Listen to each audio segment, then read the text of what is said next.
عليكم ورحمة الله وبركاته. عاملين ايه يا حبايبي؟ اللهم صل على سيدنا محمد وآل سيدنا محمد.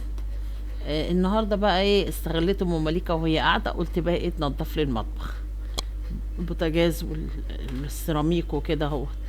بصراحة ايه، نزلت كل الحاجة اللي كانت جوه، وهي زي ما انتوا شايفين كده. بصوا منظر المطبخ كان عامل ازاي اهو. كنا عازمين ناس يعني وكده، والمطبخ والحاجة دي كلها ايه، مكركبة. فهي الله يبارك لها يعني، مسكت المطبخ والحاجة قعدت تنظف. النهاردة اجازتها يعني. فهي بتطلع الحاجة، تغسل المطبخ من جوه، تجيبه من اوله لاخره كده نظافة.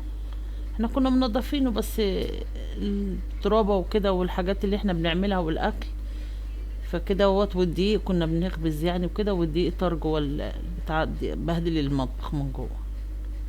فهي قالت لي بقى نضفهولك من جوه، وهي قاعدة النهاردة. الله يبارك لها يعني. اهي تمسح، تحط اللي هو بتاع مزيل الدهون ده في البتاعة وتغسل بيه، عشان لو في حاجة يعني دهون ولا كده ينضف معاها على طول. اه.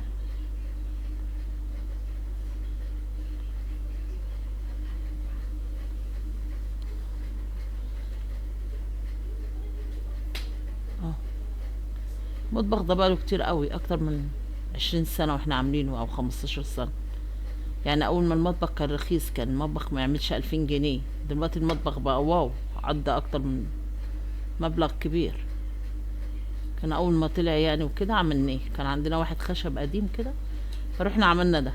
عملناه ساعتها ب2000 جنيه تقريبا، او 2000 ونص، حاجة زي كده. كان اول ما طلعت المطابخ الالمونتين. بس بصراحة انضف من اللي هو الخشب يعني.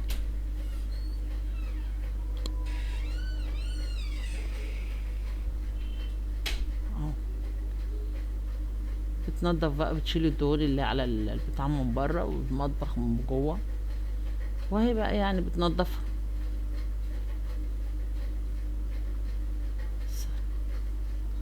فهي عيني برضو ايه.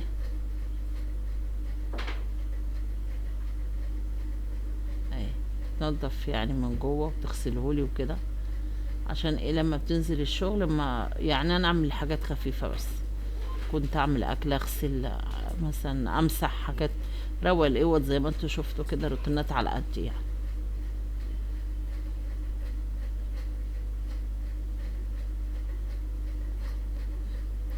اهي تغسله بسلكة وكده، وتمسح الحتة من جوه وكده، تنضفه.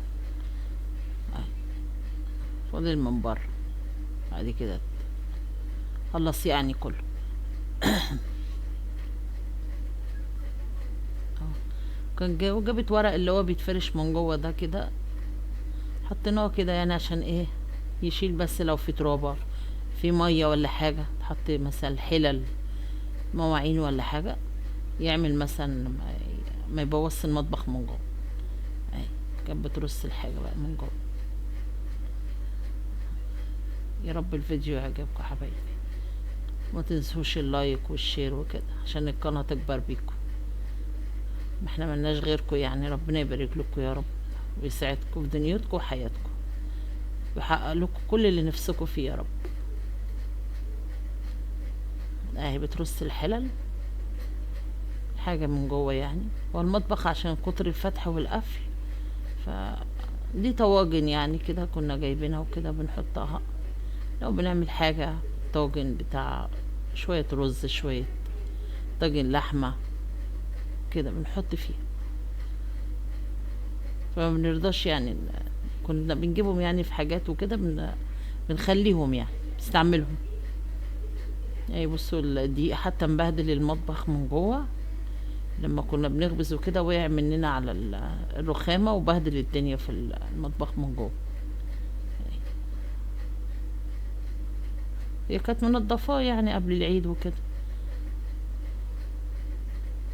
بس عشان استعمالنا وكده، فالترابة بتبوظ الدنيا، والدور الأرضي وحش، بهدل الدنيا على طول، أي حاجة بتبوظها. اهي خلصت، بتنضف يعني من جوه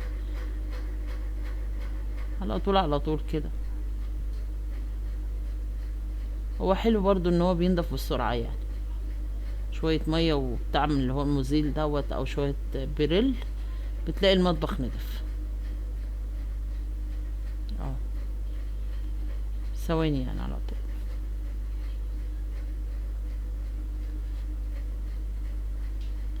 اهي، تفرش هنا برضو.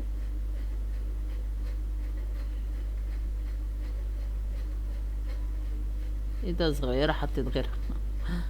اهي، حط الطواجن برضو ترجعها تاني.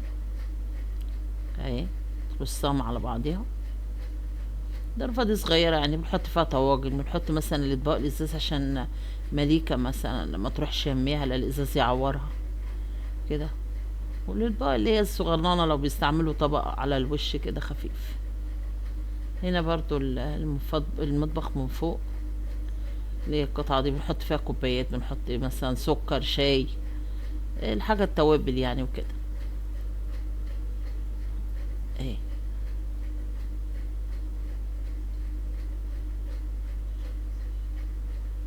هي بتمسحها على طول على طول، متاخدش وقت يعني، عشان يبقى بس نضيف.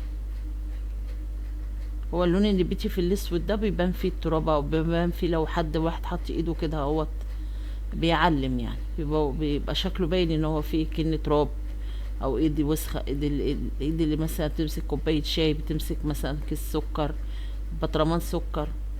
اي، دلكوا لايك، لايك وشير عشان القناة تكبر بيكم. ساعدوها يعني، اللي ربنا يكرمها والقناة تكبر يعني. الله يسعدكم يعني.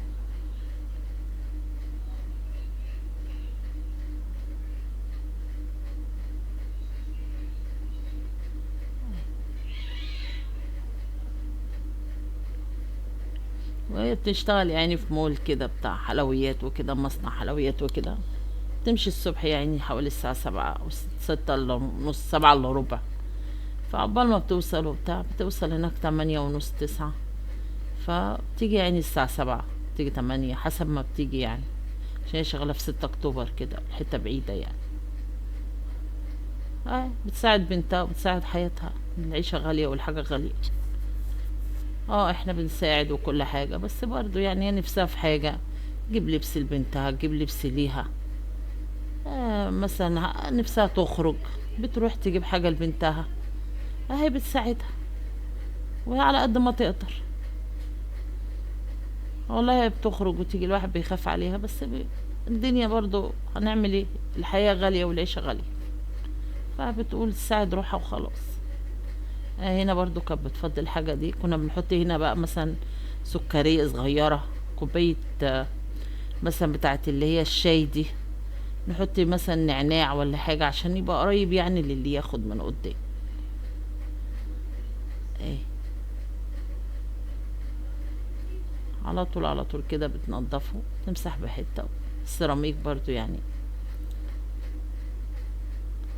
ايه، كانت بتغسل فوق برضو الضرفة اللي فوق الازاز، حط فيها كوبايات الضرفة دي اللي هي مثلا ما بيكون مش محتاجينها يعني زيادة. اهي، تمسح يعني وكده.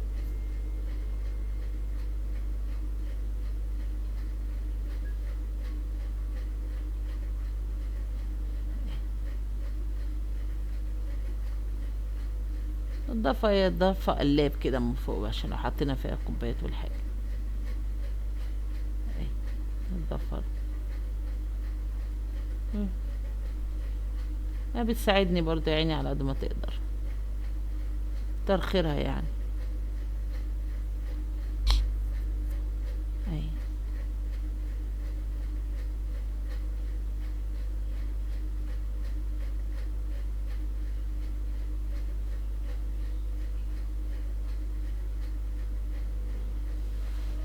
بتاع اللي هو بتاع المزيل الدهون ده بيبقى حلو يعني، بينضف الصراحة يعني. هتحطه في المية وما بترشش عشان صدرها يعني بيتعبها يعني لو بخت كده بالبخاخ. فهي بتحطه في المية وبالسلكة وتغسل على طول.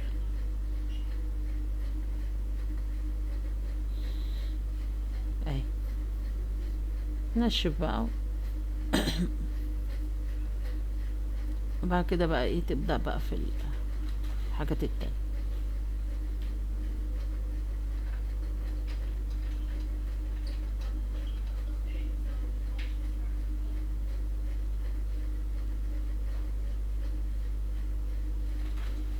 اهي تنضف برضو الظرف كلها من كتر الفتح والقفل مش بتقفل للآخر الضرفة، تبقى بتاع المفصلة عملت. اهي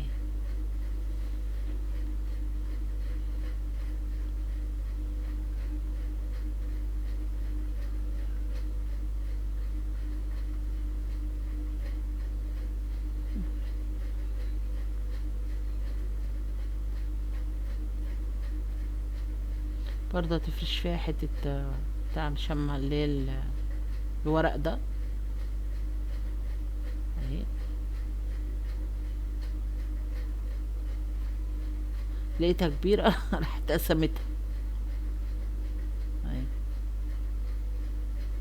عشان البتاع دي صغيرة، اللي هي الحتة اللي فوق دي كنزة، هي قصة الورقة عشان تبقى على قد البتاع.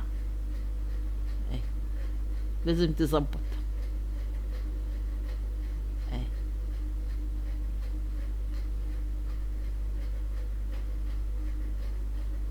تمسح الحاجات اللي هي تنشفها، يعني اللي احنا بنحط فيها سكر وشاي وكده، هما دول بنحطهم في الوش كده عشان قريب للشباب. لا ابو انور يعني لو تعبان مثلا ولا حاجه ما بيقدرش يرفع ايده اول فوق، فاحنا حاطينهم هنا كده يعني ياخد كوبايه شاي يعملها ولا حاجه تبقى قدام. اهي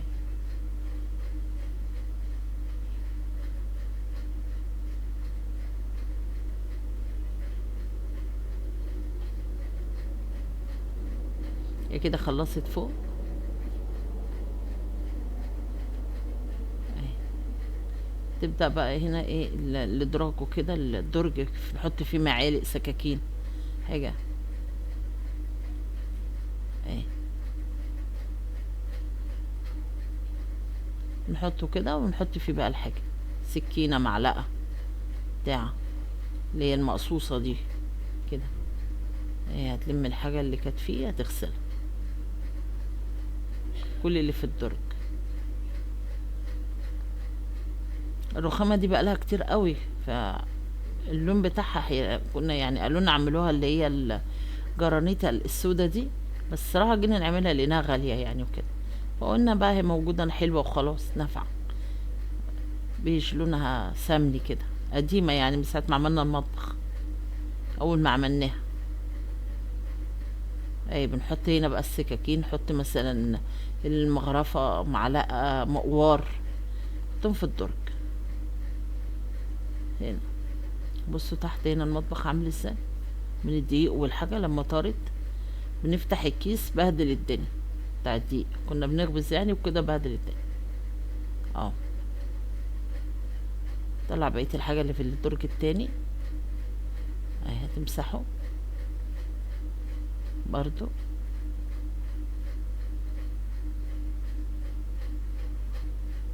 هاي سيله على طول على طول كده. اهي برضو.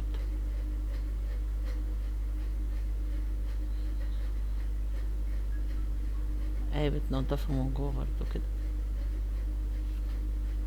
وعشان لون نبيتي بس والاسود ده، فالدي بقى بهدل الدنيا خلاها كله ابيض، او بهدل الدنيا بص من بره ومن جوه.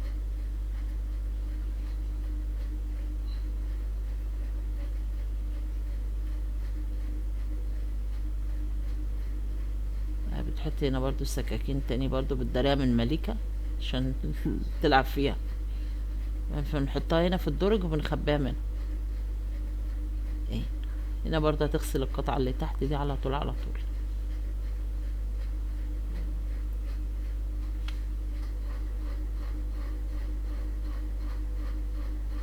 ايه بتصب هنا.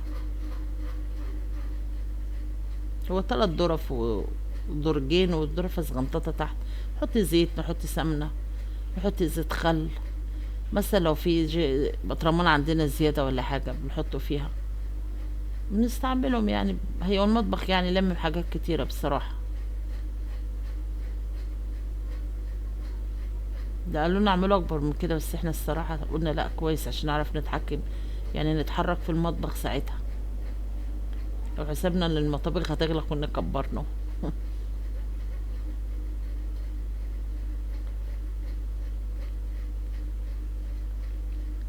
اهي برضو بتجيب من تحت وفوق كده، على طول على طول. اهي. اهي بص، حتى الظرف على اخرها خلاص استوت من كتر الاستهلاك. اهي. حتى بص هتلاقيها مفتوحة كده ما بتقفلش، لاني بقاله فترة يعني. كويس انه عايش معانا لحد دلوقتي. اهي.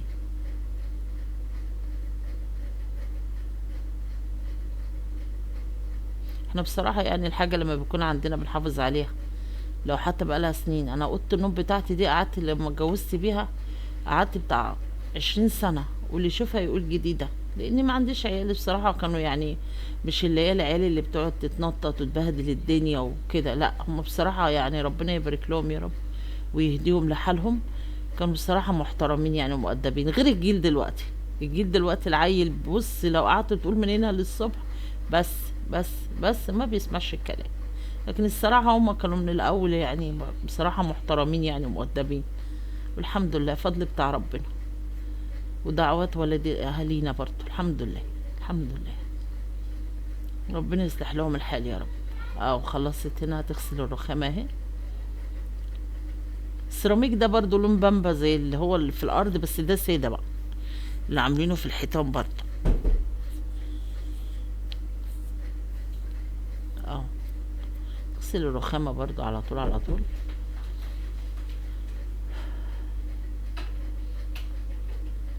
اهي. نتفت، بتنضف على طول يعني، لما نحط لها حبة مية بتاع اللي هو بيزيل الدهون ده بينضف. نضف السيراميك ونضف الرخام، نضف كل حاجة. بصراحة هي يعني خفيفة عني، انا ما بقدرش احط ايدي في الحاجات دي عشان السكر والضغط وكده، يعني ايديا من السكر. اول ما بحط ايدي فيه صوابع ايدي بتتهري بتتخرم، بداية بتبوظ. فما بقدرش بقى ابص الاقي صوابع ايدي تتعور، والجرح لو اتعور بياخد معاه وقت على ما يخف. بيقعد شهر، بيقعد مثلا اكتر من شهر كمان ممكن، عقبال ما صوابع ايدي او رجلي او اي حاجه تتعور، وابص الاقيها خدت وقت على ما تخف. فهي عيني بقى قالت لي لا هذا انا اعملهولك، عشان ما تحطش ايدك ولا في كرور ولا في البتاع ده. اهي. بص خلصت. الفرع ده كان من ساعه رمضان، بس بصراحه مش انهوش لسه. قلت لها خليه يعني امد منظر للمطبخ. اه. خلصنا المطبخ اهو. البوتاجاز، كل حاجه. البوتاجاز زي الزفت زي ما انتوا شفتوه. خلصت اهي، نضفت الله يبارك لها. حتى كل حاجه خلصتها. دي ترابيزه عندنا بنحط عليها ايه، حله، نحط مثلا حاجه. ودي كانت برضو بتاع كنا جايبينها وكده فرشناها.